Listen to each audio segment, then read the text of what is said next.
नमस्कार, मैं जगन्नाथ ठाकुर स्वागत करता हूं आपका इस नए वीडियो में। दंडालेख एवं उनकी व्याख्या, इस पर हम इस वीडियो में बात करने वाले हैं। Bar graph and there interpretation. Bar graph क्या होते हैं और उनको किस प्रकार से पढ़ा जा सकता है, उनसे किस प्रकार से सूचनाएं प्राप्त की जा सकती है, ये सारा इस वीडियो में हम पढ़ने वाले हैं। तो अंत तक इस वीडियो को देखिएगा। इस तरह के चित्र आपने देखे होंगे, इन्हें हम बार ग्राफ कहते हैं। और परिभाषित करें तो दंडालेख या बार ग्राफ ऐसा आलेख जिसमें आंकड़ों के मानों को आयताकार दंडों द्वारा प्रदर्शित किया जाता है। मतलब आयताकार दंडों द्वारा, ये अगर आप देख रहे होंगे, ये आयताकार दंड है। इनके द्वारा जब आंकड़ों को रिप्रेजेंट किया जाता है तो उसको हम कहते हैं दंडालेख। We can say bar graph को अगर हम डिफाइन करना चाहें, bar graph is a graph that represents value of data with the rectangular bars. Rectangular bars की सहायता से, स्ट्रिप्स की सहायता से जब हम डेटा को रिप्रेजेंट करते हैं तो उसको हम कहते हैं बार ग्राफ। और बार ग्राफ दो तरह से होते हैं, इसमें ध्यान से देखिएगा। अगर आप यहाँ देखें तो ये जो स्ट्रिप्स है या जो बार्स है, ये वर्टिकली हैं, खड़े को है, ऊपर को है। तो इस तरह ये जो है वर्टिकल बार ग्राफ है। और दूसरा, अगर ये देखें आप दूसरे वाले पिक्चर में, यहाँ पर ये आप पड़े में देख रहे होंगे आप, तो इनको हम हॉरिजॉन्टल या क्षैतिज कहते हैं, या हॉरिजॉन्टल बार ग्राफ और क्षैतिज दंडालेख कहा जाता है। तो इन दोनों से जुड़े हम प्रश्नों को हल करेंगे कि इन बार ग्राफ से सूचनाएं किस प्रकार से हमें प्राप्त होती है, इन्फॉर्मेशन कैसे रिसीव कर सकते हैं। बेसिकली ये बड़ा आसान तरीका होता है किसी डेटा को रिप्रेजेंट करने का, कि आसानी से डेटा समझ आ जाए, तो उसके लिए हम बार ग्राफ का यूज़ करते हैं। आइए अब सूचनाएं प्राप्त करने की, इंटरप्रेट करने की कोशिश करते हैं बार ग्राफ को। 1 जून को 4 शहरों का अधिकतम तापमान डिग्री सेल्सियस में दंडालेख के माध्यम से दिया गया है। डिग्री सेल्सियस के उसमें यूनिट्स में दिया गया है, और आपने ये दंडालेख देखना है। और इसको देखकर ये देखिएगा, ये दंडालेख कंप्लीट हुआ, क्योंकि इसमें दंड है।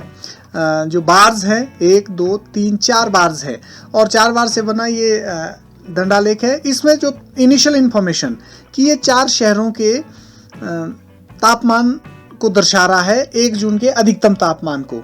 तो दिल्ली, ये जो 4 शहर है, दिल्ली देखेंगे, शिमला, मुंबई और जैसलमेर, ये 4 शहर है। और तापमान जो है वो डिग्री सेल्सियस में दिया हुआ है, डिग्री सेल्सियस।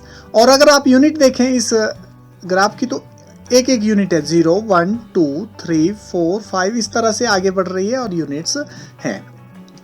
अब देखिए, पहले से ही क्लियर हो रहा है, आसानी से आप समझ रहे हैं। ग्राफ को देखकर ही आप बता सकते हैं कि सबसे बड़ा ग्राफ कौन है, और जहाँ जिस तरफ को टेम्परेचर बढ़ रहा है उस तरफ को वैल्यूज बढ़ती जाती है ग्राफ की।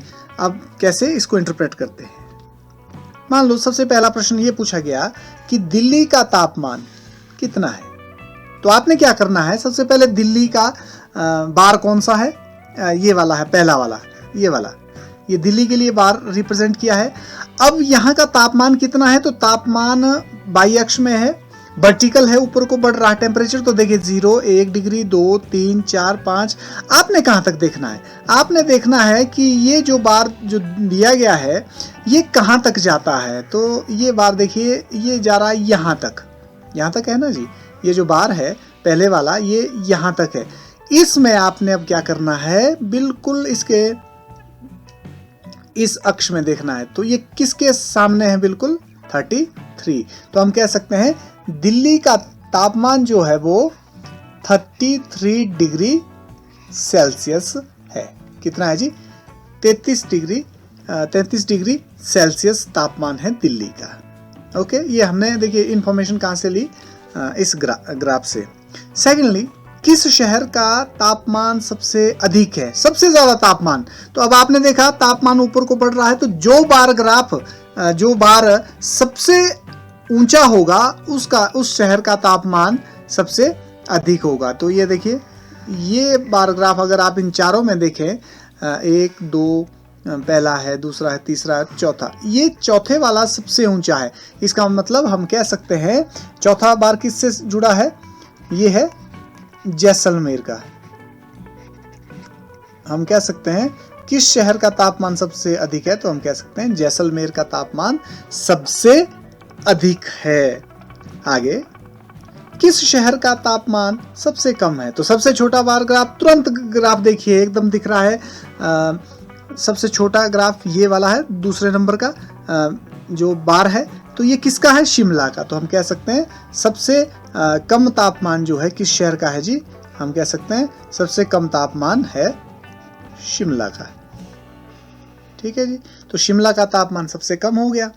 तो इस तरह से हम ग्राफ के द्वारा शहरों के तापमान को देख सकते हैं, इसको सूचनाओं को इंटरप्रेट कर सकते हैं। क्या इंफॉर्मेशन हमें चाहिए उस ग्राफ को देखकर हम इसको सॉल्व कर रहे हैं।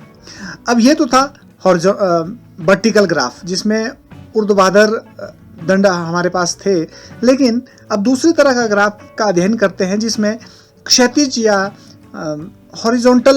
ये देखते हैं, ये दंडालेख सोमवार से शनिवार तक बेची गई कमीजों की संख्या को दर्शाता है। सोमवार से शनिवार तक कितनी कमीजें बेची गई है, हर दिन की उसका आंकड़ा इसमें रिप्रेजेंट किया गया बार ग्राफ में, और आपने प्रश्नों के उत्तर देने हैं। तो पहले तो समझिए, ये अगर हम इसको ग्राफ देख रहे होंगे, सोमवार मंगलवार को इतनी बिकी, बुधवार वीरवार और शुक्रवार और शनिवार, तो ये आपके पास आ गया बार ग्राफ। अब अगर आप ध्यान से देख रहे होंगे, इस बार ग्राफ में अब लाइनें ऊपर को नहीं है बल्कि सामने को है, या पड़ी लाइनें हैं जिसको पड़े बार है, तो इसको हम कहते हैं हॉरिजॉन्टल बार ग्राफ। इसमें सूचनाएं लेने का तरीका क्या है देखते हैं। और एक और चीज नोट कीजिएगा, पिछले में जो इकाइयां थी, अब ये जो है यहाँ पर कमीजों की बेची गई कमीजों की संख्या, कितनी कमीजें बेची गई, और 0, 5, 10, 15 ये बढ़ रही है इधर को, और ऊपर को दिन दिए हुए हैं, सोमवार को कितनी, मंगलवार को कितनी। इस तरह से आप सूचनाएं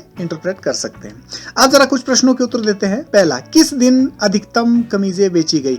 अधिकतम का मतलब है कमीजें इस तरफ को बढ़ रही है, तो जो सबसे ज्यादा आगे बार गया होगा तो वहां उस दिन अधिक कमीजें बेची गई होगी। तो यहाँ देखिए, ये जो सबसे ऊपर का बार है ये यहाँ तक पहुंच रहा है, तो इसका मतलब शनिवार को सबसे अधिक कमीजें बेची गई है। लेकिन साथ में ये भी पूछा गया है कि क्या और कितनी कमीजें बेची गई है। तो उसके लिए क्या करेंगे आप, जहां तक ये शनिवार का बार गया उसके बिल्कुल सामने देखेंगे आप। ये मैं थोड़ा सा लाइन से दर्शा रहा हूँ इसको। ये देखिए, अगर हम इस ग्राफ के बिल्कुल सामने देखें तो यहाँ पर है 60, तो इसका मतलब हम कह सकते हैं शनिवार को सबसे ज्यादा कमीजें बेची गई, और कितनी बेची गई? 60 कमीजें शनिवार को बेची गई है। तो इसका आंसर था शनिवार, और साथ में 60 कमीजें। किस दिन न्यूनतम संख्या में कमीजें बेची गई? तो ऑब्वियसली जिस दिन सबसे कम छोटा बार होगा उस दिन सबसे कम कमीजें। तो किस दिन है जी? मंगलवार। तो हम कह सकते हैं मंगलवार को सबसे कम कमीजें बेची गई। अब एक और जानकारी, वीरवार को कितनी कमीजें बेची गई? वीरवार को, ये है वीरवार। अब वीरवार को कितनी कमीजें, हमें कमीजों की संख्या ज्ञात करनी है। तो आपने क्या करना है, वीरवार का जो ग्राफ है कहाँ तक जा रहा है जी? आप देखिए, ये जो बार है कहाँ तक जा रही है, ये यहाँ तक गई वीरवार की। अब बिल्कुल नीचे इसके सामने देखना आपने, तो कौन सी वैल्यू है जी? 35। तो जहां तक बार ग्राफ गया था उसके बिल्कुल नीचे जो वैल्यू है कमीजों की लाइन में वो है 35। तो हम कह सकते हैं कि वीरवार को कितनी कमीजें बेची गई जी? 35 कमीजें वीरवार को बेची गई। इस तरह से हम प्रत्येक बार के लिए कमीजें ज्ञात कर सकते हैं। जैसे मंगलवार को 10 कमीजें बेची गई, बुधवार को 20 बेची गई, वीरवार को 35 और शुक्रवार को 50 कमीजें बेची गई। तो ये सूचनाएं आपने ग्राफ को इंटरप्रेट करके प्राप्त की। तो इस तरह से आलेख को किस तरह से समझा जाता है और उनसे प्रश्नों के उत्तर किस प्रकार प्राप्त किए जा सकते हैं, एक आसान सा तरीका, आसान सा समझ बनाने के लिए वीडियोस ये था। आशा है आपको ये वीडियो पसंद आया होगा।